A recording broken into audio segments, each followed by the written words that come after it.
Chapter 9 आपका आज complete हो जाएगा। चैप्टर 9 है revenue.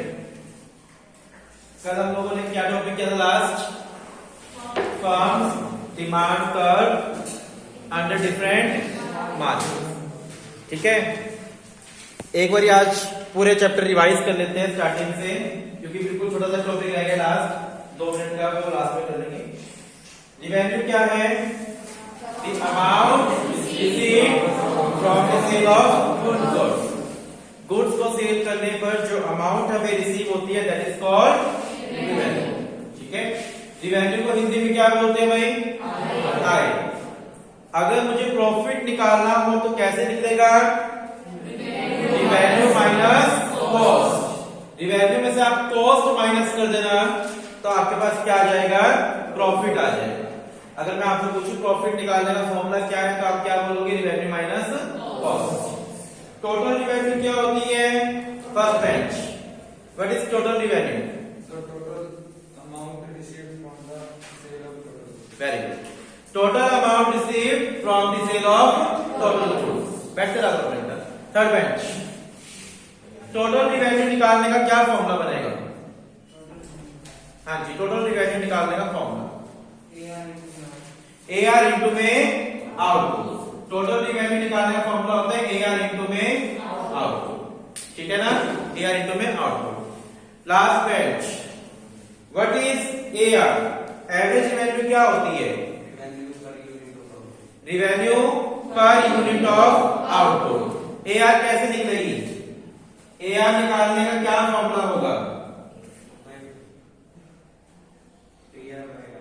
TR divide by output. बैठ। What is MR? Change in TR due to change in sale of output।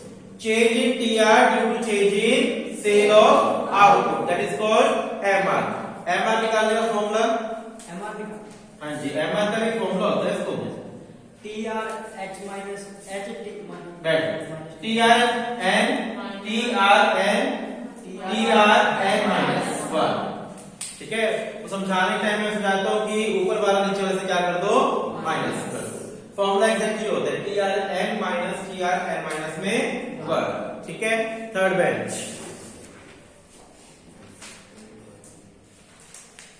जब AR कांस्टेंट होता है तो MR क्या होता है? कांस्टेंट होता है। और TR इंक्रीज होता है। Very good. TR इंक्रीज होगा बट कांस्टेंट रेट से। जब आपका AR कांस्टेंट होता है, यानी प्राइस जब कांस्टेंट होता है तो आपका MR भी क्या होगा? कांस्टेंट होगा। TR आपका क्या होगा?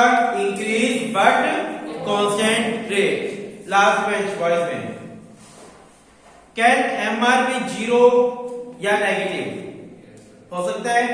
MR जीरो कब होता है? Maximum. Very good. MR zero कब होता है? जब TR क्या हो? मैक्सिमम हो। MR नेगेटिव कब होता है? जब TR डिक्रीज होना स्टार्ट हो जाए तो MR क्या हो जाएगा? Negative. Last bench, what is perfect competitive market? It is that market in which products are homogeneous, price is uniform, से good and buyers and sellers. large number of buyers and sellers। Perfect market कौन सी होती है? जहां पर large buyers, large sellers, homogeneous product यानी same product और uniform price. इसका मतलब सेम प्राइस। ठीक है, एक जैसे price. Last third bench, perfect market में डिमांड कर्व कैसी होती है? चलाएंगे आप? बैठ। हाँ जी, आप parallel to X axis. Perfect market के अंदर जो आपकी डिमांड कर्व होती है वो पैरेलल टू क्या होती है? X axis. ठीक है, what is monopoly market? Large buyers but single seller product, different price, product single single product. Monopoly market वो मार्केट होती है जहां पर single seller, large buyers. Single product, single product का मतलब होता है नो सब्स्टिट्यूट, नो सब्स्टिट्यूट, उस गुड्स का सब्स्टिट्यूट नहीं है। और डिफरेंट प्राइस। मोनोपोली मार्केट में एमआर कर्व कैसे बनती है, डिमिनिशिंग या इंक्रीजिंग, डिमिनिश बनेगी या इंक्रीज बनेगी, डिमिनिशिंग बनती है एमआर कर्व। और एआर कर्व भी डिमिनिश। बैठ, मैंने लिखा है यहां पर ए कर्व और बी कर्व। इसमें से ए कर्व कौन सी है, एमआर है या एआर है, एमआर। ए कर्व कौन सी है, और बी कर्व एआर। कहां पर, कौन सी मार्केट में, ऐसा क्यों, सेकंड पेज। मोनोपोली मार्केट में एआर ऐसा क्यों है, एआर सॉरी एमआर यहां पर क्यों है, एआर यहां पर क्यों है, ना। जब मोनोपोली मार्केट में, अच्छा मोनोपोली मार्केट में प्राइस कांस्टेंट होते हैं, डिमिनिश होते हैं या इंक्रीज होते हैं, नहीं जो हमने टेबल बनाई थी, मैं आपको पूछूं टेबल के अकॉर्डिंग, टेबल याद है 1 2 3 4, टेबल के अकॉर्डिंग प्राइस हमने इंक्रीज लिए थे, डिमिनिश होते हैं या फिर कांस्टेंट, इंक्रीज होते हैं। बैठ, फोर्थ पेज, हाँ fourth page. Price monopoly market में डिमिनिश होंगे, इंक्रीज होंगे, कहने का मतलब क्या है, मान लो हम लोग आउटपुट ले रहे हैं 1 2 3 4, प्राइस जो है यानी एआर जो है वो डिमिनिश होगा, इंक्रीज होगा या कांस्टेंट होगा, डिमिनिश होगा। डिमिनिश कैसे, मतलब 10 9 8 7, कल ही करवाया मैंने आपको 10 9, ऐसा क्यों, ऐसा क्यों, क्योंकि जैसे जैसे क्वांटिटी ज्यादा होगी पर यूनिट रेट कम होता चला जाता है, ठीक है। अब बात यहां पर ये आती है कि ए एमआर यहां पर क्यों आया, एआर यहां पर क्यों आया, थर्ड बेंच बताओ, एमआर पहले क्यों आया, एआर बाद में क्यों आया, वेरी गुड, क्योंकि एमआर जो है जब आपने प्राइस इस तरीके से लिया और फिर आपने क्या निकाला, एमआर निकाला, एमआर निकालेंगे आप तो आपने टेबल में पाया कि एमआर जो है वो फास्ट डिक्रीज हो रहा है और एआर उससे स्लो डिक्रीज हो रहा है। सो एमआर आपका फास्ट एंड एआर थोड़ा स्लो डिक्रीज। यहां तक बात समझ आ गई, अच्छे से क्लियर है चैप्टर बिल्कुल। चलिए, कल मैंने आपको टॉपिक कराया था relationship between TR AR MR, relationship between TR AR MR. मैंने कल कहा था आपको, कल मैं कल समझा दूंगा।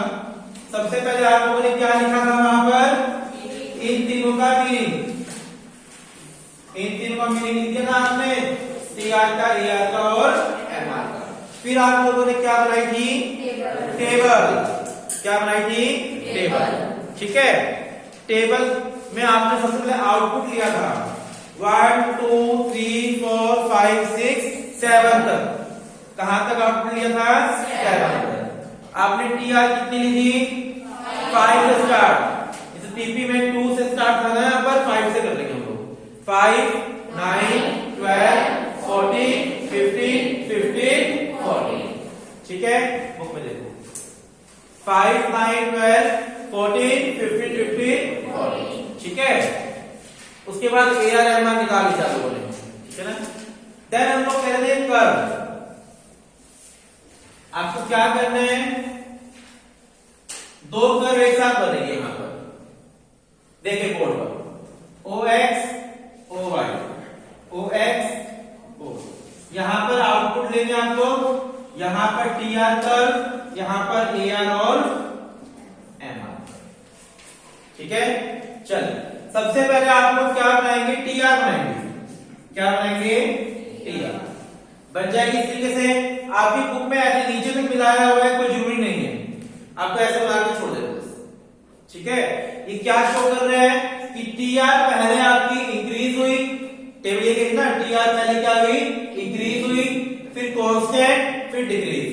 5, 9, 12, 14, 15, 15 देन डिक्रीज 4। ठीक है, इसके बाद आप क्या करेंगे, एक लाइन ड्रॉ कर लेना। लाइन ड्रॉ कर लिया आपने ऐसे, देन यहां से एक लाइन, ये कौन सी कर्व बनी है, एम आर, क्योंकि एम आर डिक्रीज हो रहे हैं, देन 0 देन नेगेटिव। ये कौन सी कर्व बनी आपकी, एम आर। ये कौन सी कर्व आपकी, ए आर। ए आर ना 0 होती और ना ही नेगेटिव। इस तरीके से आप बना लो। ठीक है, सबसे पहले आप टी आर बनाना, टी आर बना के लाइन ड्रॉ करना इस तरीके से, क्योंकि लाइन पहले ड्रॉ कर लोगे तो आपको बार बार रब नहीं करना पड़ेगा। एम आर उसको कट करते दिखा रहा है। ठीक है, फिर आप एम आर बनाना, फिर आप टी आर।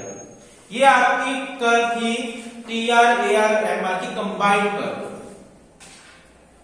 ठीक है, ये आपको तब बनाकर आनी है जब आपको क्वेश्चन क्या मिले, relationship between T R, A are और एम आर, तब आपको कर्व बनाकर आना।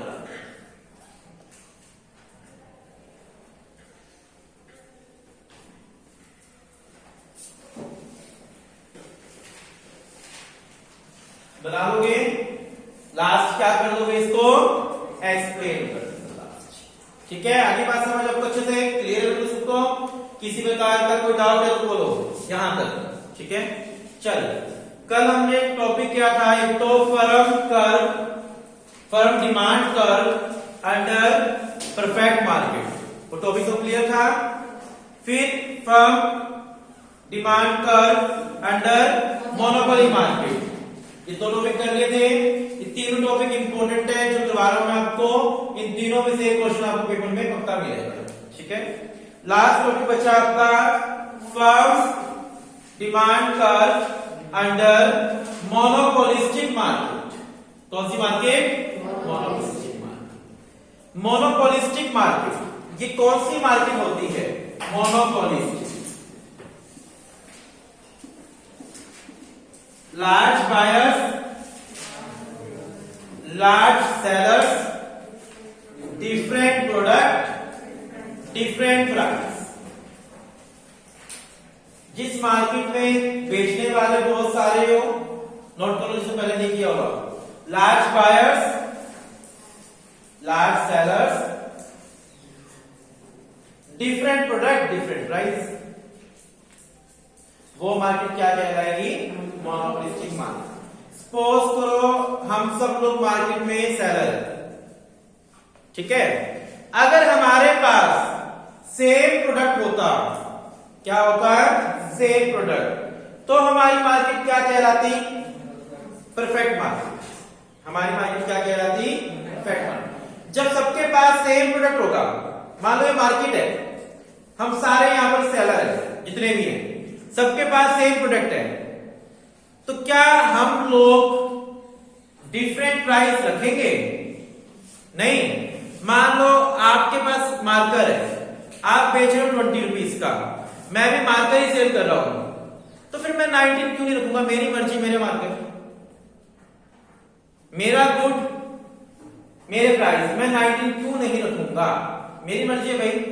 आप कौन होते हो मुझे कहने वाला कि आप 20 पे बेचो या 21 पे बेचो, जैसे सेलर आप हो वैसे मैं हूं, फिर मेरी मर्जी, मैं अपने प्राइस रखूं, मैं इसका प्राइस 19 क्यों नहीं करूंगा, कौन बताएगा, बताओ प्रगति, कुछ भी जाकर समझ में आ रहे हैं बताओ, मैं इसका प्राइस 19 क्यों नहीं रखूंगा, प्रॉफिट तो ना कमाऊं, मुझे तो कस्टमर मिल जाएंगे बाद में। बिजनेस का हिसाब पता क्या होता है, जब आप कभी कोई बिजनेस करते हैं ना, तो बिजनेसमैन ये सोचता है मुझे एक साल प्रॉफिट नहीं कमाना, मुझे एक साल प्रॉफिट नहीं कमाना। कई बार क्या होता है, जब बंदा बिजनेस स्टार्ट करता है तो घर से भी पे कर देता है। घर से मतलब क्या, ये चीज मुझे 19 की आई है, मैं हो सकता है इसको 18 पे बेच लूं, मुझे मिली है 19 की रियल मार्केट से, मेरी खरीद 19 की है, लेकिन मैं इसको 18 पर भी सेल कर दूं। ऐसा बिजनेस का रूल होता है कई बार। ऐसा क्यों, क्योंकि मुझे मार्केट से दूसरों के कस्टमर तोड़ने हैं। एक बार कस्टमर मेरी दुकान पे आ गया तो अगेन फिर आएगा, जब कस्टमर रिपीट होना स्टार्ट हो जाएगा तो बिजनेसमैन सोचता है कि एक बार इसको आगे दे, फिर नेक्स्ट टाइम मुझे इससे ही कमानी है। ठीक है ना, ये बिजनेसमैन का दिमाग होता है इस बात में।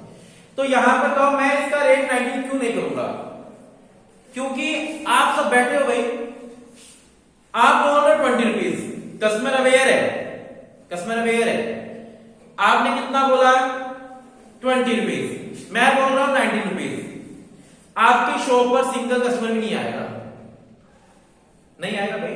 जब कस्टमर को सेम चीज 19 की मिल रही है तो कस्टमर आपसे क्यों लेगा, नहीं लेगा। क्या आप बैठे रहोगे दुकान के ऊपर चुपचाप बैठ जाओगे, नहीं, आप क्या करोगे, आप भी 19 कर दोगे, आप भी क्या कर दोगे 19 कर दोगे ना रेट। अब वही बात होगी, कस्टमर नहीं आएगा तो सबके पास 19 की मिलती है। मैं और 18 कर दूंगा तो आप लोग भी 18 कर दोगे। यहां पर मैं कितना लॉस बियर करूंगा, फिर कहीं ना कहीं मुझे रुकना पड़ेगा, कहीं ना कहीं मुझे स्टॉप होना पड़ेगा। यानी ऐसी मार्केट में बहुत सारे सेलर्स बैठे हैं, सो कोई भी सेलर अपने खुद के रेट डिसाइड नहीं कर सकता, क्योंकि सामने उसका कंप्यूटर बैठा है, वो भी उतने ही रेट कर देगा। ठीक है, तो मैं घर से अनचाहा रोज बियर नहीं कर सकता, एक लिमिट तक तो बियर कर सकता हूं, लेकिन अनलिमिटेड बियर नहीं कर सकता। सो मैं अगर मार्केट मुझे काम करना है तो मुझे आप वाले ही रेट ही रखने पड़ेंगे, क्योंकि मेरे जैसा सेम प्रोडक्ट आपके पास भी है। ठीक है ना, monopolistic market, large buyer large seller, different product. एक मार्केट में हम सब सेलर हैं, लेकिन मैं बेच रहा हूं कोलगेट, ठीक है, ये बेच रहे हैं पेप्सोडेंट, ये बेच रहे हैं सिबाका। हम सबके प्रोडक्ट क्या है, डिफर है, तो नॉर्मल सी बात है कि प्राइस भी क्या होंगे। जिस मार्केट में लार्ज बायर्स हो, लार्ज सेलर्स हो, डिफरेंट प्रोडक्ट हो, डिफरेंट प्राइस हो, वो मार्केट क्या कहलाएगी, मोनोपोलिस्टिक मार्केट कहलाएगी। ये बात आगे समझ सबको क्लियर है। ठीक है, टेबल देखिए, मीनिंग लिखने के बाद आप क्या बनाओगे, टेबल।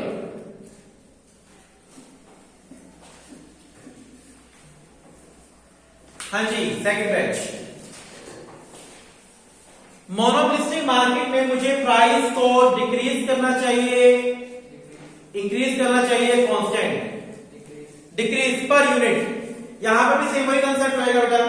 मान लो मेरा कोलगेट का बिजनेस है, मेरे पास एक बंदा आया कि इस पैक का क्या रेट है, मैंने कहा 100 रुपीज। उसने कहा 2 पैक रखे लो, तो मैंने कहा चलो आप 2 लोगे तो 98 लग जाएगा, यानी पर यूनिट क्या हो गया, कम हो गया। इसकी टेबल सेम वही बना लेना जो आपने मोनोपोली बनाई थी, सेम 10 9 8 7। ठीक है, सेम वही टेबल बनेगी, इसके अंदर सेम वही कर्व बनेगी, जो कर्व बनी हुई है रब कर दी मैंने, ये सेम कर्व बनेगी इसके अंदर। बुक के अकॉर्डिंग मत करना, तो ध्यान समझो, सेम कर्व बनेगी।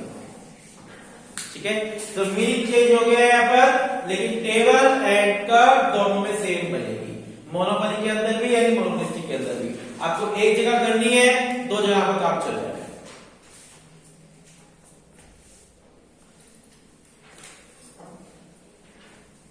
क्लियर है बिल्कुल, चैप्टर कंप्लीट।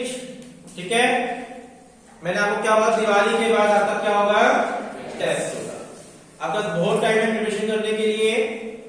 दिवाली में जब भी आप आएंगे, एक दिन का गैप देकर आपका टेस्ट होगा, जितना सिलेबस अभी तक हो जाएगा उतने का। क्लियर यहाँ पर, चलिए आज नया चैप्टर अब स्टार्ट नहीं कर